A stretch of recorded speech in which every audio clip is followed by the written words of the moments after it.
After my playthrough of the original Kingdom Hearts, I was excited to jump into the second game, but I ultimately kept my hopes down. I have fond memories of playing the second game on an old-ass box TV as a kid, but after playing the original, I figured that its sequel probably hasn't aged as well as the first.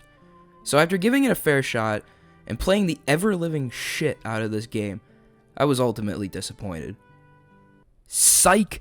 God damn, this game is good. Almost everything has been improved from the original, and I mean that with zero exaggeration. I have a genuinely hard time finding things that I didn't like changed in this game.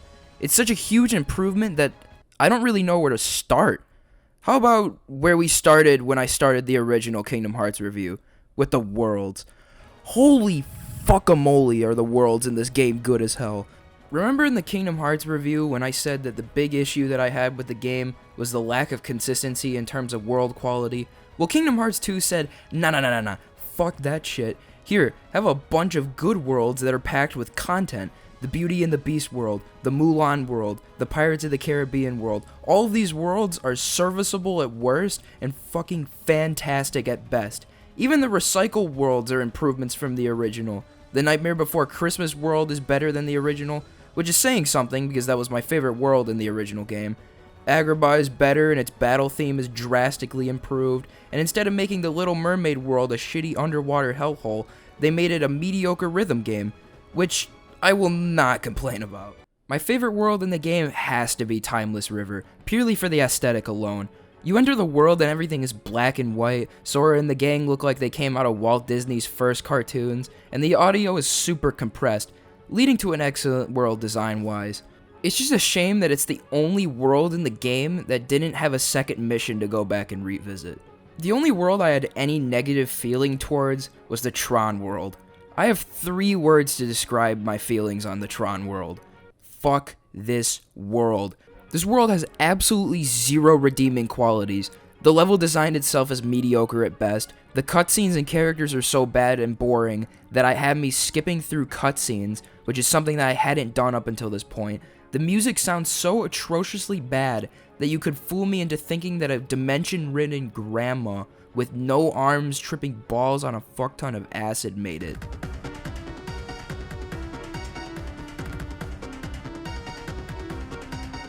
Like, this shit is disgusting. What I consider to be the best part of the world, the bike minigame, isn't even that good.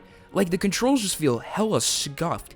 In a game filled with some fantastic level design, Tron sticks out like a sore thumb with a giant neon sign above it. Okay, enough complaining about Tron. Let's get back to the improvements. The combat is just, it's so beautiful. It's much more fleshed out than the original. Your combos feel more impactful, allowing you to more easily rack up double-digit combos, your magic feels better to use, and Donald and Goofy actually kick some serious ass now. Not to mention the fact that you've got more moves at your disposal. You've got these sick-ass forms that you can annihilate everything in your path with. Summons feel like they have more of an impact on the outcome of a battle. Your options for movement are slowly built up after using the aforementioned forms. I can go on forever talking about how much better the combat feels, but the video has to end eventually, so I'll spare you the extra hour. Alright, on to the soundtrack. How do you top a soundtrack like the original Kingdom Hearts? Well, it's simple actually. Just release Kingdom Hearts 2. I don't know how these fuckers did it, but yet again they topped themselves with the soundtrack.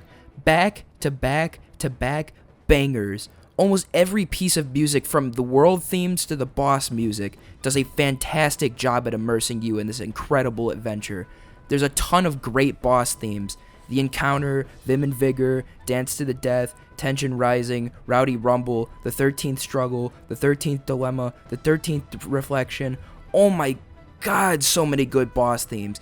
Don't even get me started with the world and world-specific battle themes.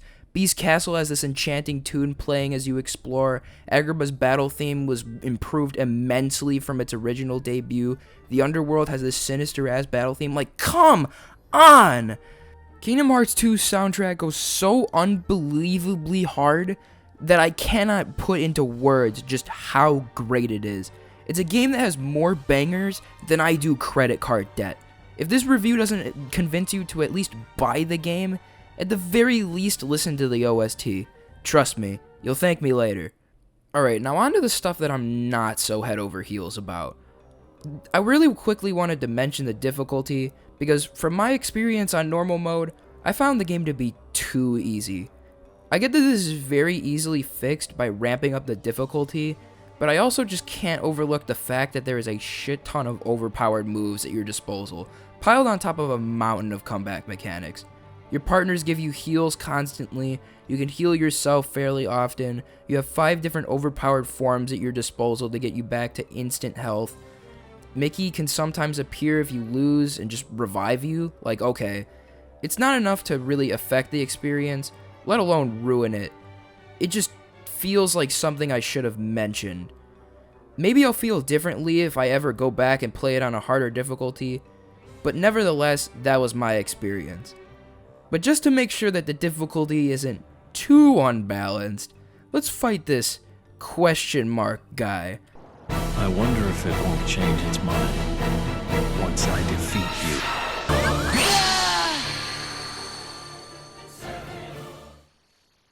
I once again didn't care for the story, but not for the same reason as the original. While the original game's story was generic with nothing truly exciting to follow, Kingdom Hearts 2's story is competent, but I found myself confused at multiple points, probably due to the fact that the story is all split up against several spin-off titles that I probably won't play. I mean, I get the general gist. You have to stop Organization 13 from making their own version of Kingdom Hearts, but in terms of individual members and their motives, I know nothing. I don't remember anything about whoever the fuck Zigbar or Zaldan or literally anybody that has the letter X in their name that's pronounced Z, other than that they're bad guys and that I need to beat the shit out of them. Like the difficulty, the story didn't bring down my experience overall, it just didn't hold my attention like the gameplay and the worlds did. I'm nearly positive that most diehard fans of the series enjoy the story present in this game, so take what I say with a grain of salt. Also, the voice acting is still inconsistent, which is a running theme in a mainline Kingdom Hearts game at this point. What's that? It's the King and Diz. I mean, Ansem the Wise. They must be higher up. We better hurry. A few other small things before I go back to praising the game in my conclusion. The tutorial, why the fuck did you make it 2 hours long? It's so unnecessarily long. Even for brand new players, you learn pretty much everything you need to know in the first 30 minutes, and it just drags way the fuck on. The gay Grim Reaper can kiss my ass. This fight is so unfair. Granted, it is optional, so it doesn't really matter on a regular playthrough. Fuck you, Axel. Okay, I'm done. Kingdom Hearts 2 is a game almost exclusively filled with high points. This game takes me back to a time where games were not made solely for monetary gain. It's a grand, unforgettable adventure that made me feel like I was a kid again. A game so fucking good that by the time you beat the game, you just gotta sit there and say, damn, what a fantastic experience. Which is why it's obvious that Kingdom Hearts 2 is gonna get a 10 out of 9 out of 10. Hey, thanks for watching. Like it, dislike it. You know I don't care. You pay your taxes. You can do whatever you want. Unless you don't. And until next time, don't do anything stupid.